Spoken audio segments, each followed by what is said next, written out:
Hey everyone, great to see you. I'm very excited to be speaking to you today. I'm sorry that I couldn't be there in person, but hopefully next year. Today I'm going to be talking about the Filecoin master plan. Don't tell anyone; it's a secret. As you know, Web3 brings trust to internet interactions. You can think of Web3 as the next stage of the web. Web 1.0 was a read-only static medium. Web 2.0 brought read-write and interactivity and dynamic applications. And now Web3 is bringing verifiability. And using that verifiability, we can build trustable applications. Now, Web3 needs to scale to proper web scale in order to cross the chasm and onboard all the applications that we use day to day. So today, most of the applications you use are Web 2 applications. And that's because right now Web3 has focused on building the underlying transactional primitives, but hasn't built for the level of scale that Web 2 requires. So we have a bunch of problems to solve in this scalability question to be able to reach proper web scale. Now, the mission of Falcon is to build a decentralized, efficient, and robust foundation for humanity's information. Falcon is a crypto-powered storage network. It is the storage network of Web3, and it is growing massively. And today, what I'm going to talk about is what we like to call the master plan, which is basically 3 steps. Each of these steps can take many years, but each of these steps enables us to build a massive scale decentralized storage network with humanity's data and with computation. So step 1 is to build the world's largest decentralized storage network. And we've done that. This took many years to build and execute and get to deploy at large scale. And really happy to be able to look back and see that we have the largest scale decentralized storage network. And it's just so big that it can actually compete with centralized cloud storage companies.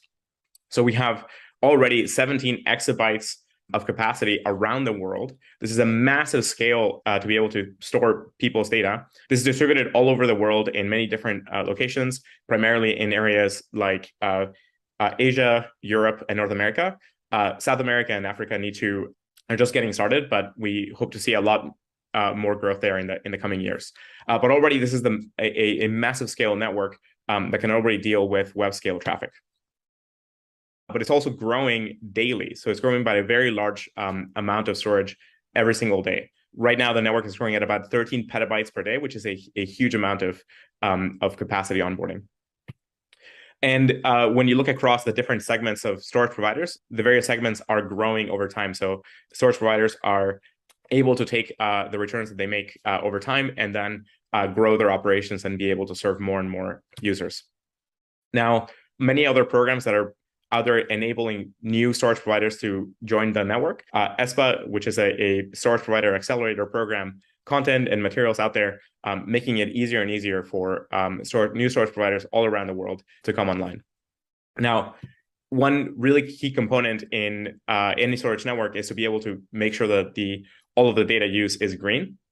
And we do that through a project called Falcon Green that enables us to measure all of the energy use across the network, and then couple that to renewable energy certificates. So there's a huge effort from our community to make sure that as we use energy around the world, we're making sure that that's coming from renewable resources, and we're able to make sure that the energy use around the world devoted to storage is green. And we're super happy that Falcon is a massive leader here. And if we can push this momentum, we can get to decarbonizing crypto and through that decarbonizing the world. Now, step 2, which is where most of our attention is right now, is about onboarding humanity's data and growing to massive scale data onboarding pipelines. So we do that through a couple of big components. One is a series of on-ramps, and these are specific applications or programs that enable large-scale data onboarding, and through a program called Falcon Plus. So all of these together are resulting in this massive scale data onboarding across the network. So already we started the year with around 20 petabytes of data use, and we're now all the way up to 185, which is a massive scale growth in just a few short 9 months. And we're now probably the most exciting graph to look at across the entire network is that bottom left graph that shows the growth in usage over time. So we're now onboarding on the scale of 1 to 2 petabytes of user data into the network, and this makes it the largest decentralized storage network by far. This is orders of magnitude larger than the decentralized storage network, and is already getting to be competitive with centralized cloud storage providers. So this is Web3 scaling to meet Web2 needs. And so this is super, super exciting. Now, what are people using it for? So all kinds of things, everything from, think of Web3 application objects where, think systems like Web3 storage is enabling tens of thousands of users to store millions of objects, like I think on the order of like 50 million objects stored in this particular on-ramp. And then on-ramps like NFT storage enables around 60,000 users to store 90 million NFTs. And so this is all of the assets and static assets associated with NFTs. So this is images and video and metadata files and so on. Then there's systems like personal storage applications. So think of traditional consumer-oriented data storage drives. So think of systems like Dropbox and similar, where you're able to store your personal files or your company's files. There's several applications already building and growing in that area. Fleet storage, chain save files, slate numbers, and so on. There's already also a number of applications onboarding different media use cases. So this is video or music or other media applications. One of the ones I'm most excited about is Huddle, where enables proper peer-to-peer decentralized video conferencing platform where you can record your meetings and store them and serve them through Falcon, which is a super exciting thing for the network. And we also have many different games and applications starting to develop on top of Falcon, including metaverse systems where the entire rooms and environments are whole 3D worlds are being built and minted as NFTs on Falcon, and you can link across these and distribute them to users and so on. So these kinds of applications and use cases are super, super exciting to watch. We expect to see a lot of building around games and metaverses in the next 2 years. And so we anticipate that there's going to be lots of different Web3 applications that come online on Falcon, enabling people to have many kinds of interactions in these environments. We also have major scale Web2 data sets coming online. So this is, think of large scale data science users who want to be able to archive large scale data and then be able to run computing pipelines on top of that. So for example, there's major universities like Berkeley onboarding massive scale, multi-petabyte data sets into Falcon. So this is one particular experiment that's super exciting, where a neutrino experiment that is producing vast quantities of data is going to be onboarding all their data into Falcon as the experiments as the data comes out of the experiments, pipe it all the way into Falcon for long-term archival and then data science use. So this is a super, super exciting set of use cases, and we can't wait to grow more with many other universities like these. We're also seeing a number of cities and public civic data sets come online. So this is, imagine the use cases where there's a city or a government that has important community-oriented data and data sets that need long-term archival, that need better governance structures, and so on. Falcon's a perfect network for that kind of use case, and we're already seeing this in use through various different programs.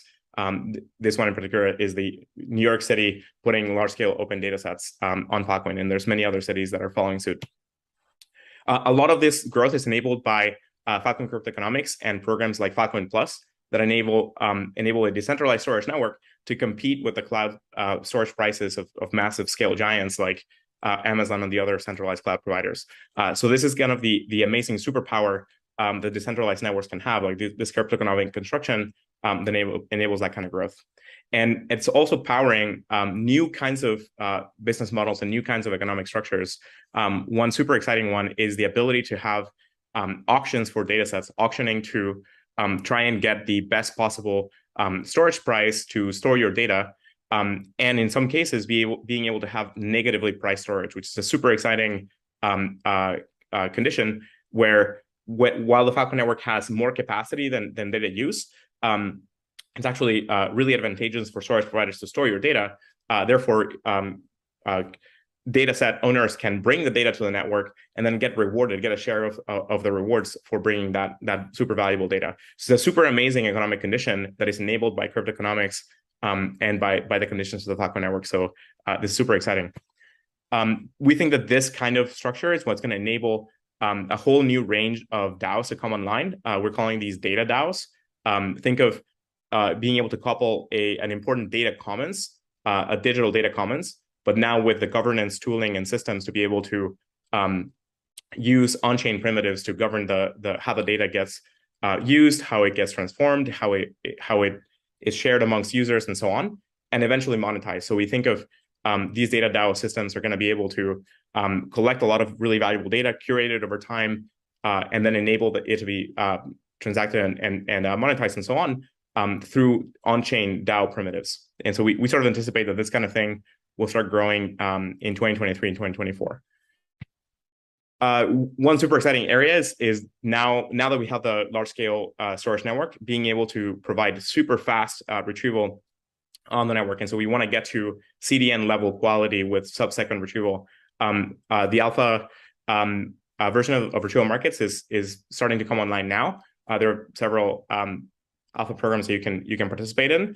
So stay tuned for these things. I hope to be here next year and be able to point to large volumes of data moving at sub-second delivery. That would be an amazing result to get Falcon to have CDN delivery.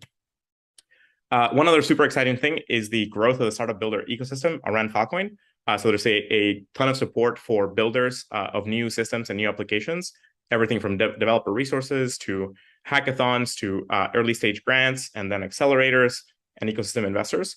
This creates this makes Falcon an amazing opportunity environment for anybody that wants to get started in Web3, that wants to build a new project or build a new application. There's a lot of support structures for people to get started. So if you're a builder thinking about jumping into Web3, come join our community. And just as an example, we're now at the scale of having many hundreds or over 400 organizations building on the network, and at the scale of 2,000 projects and counting.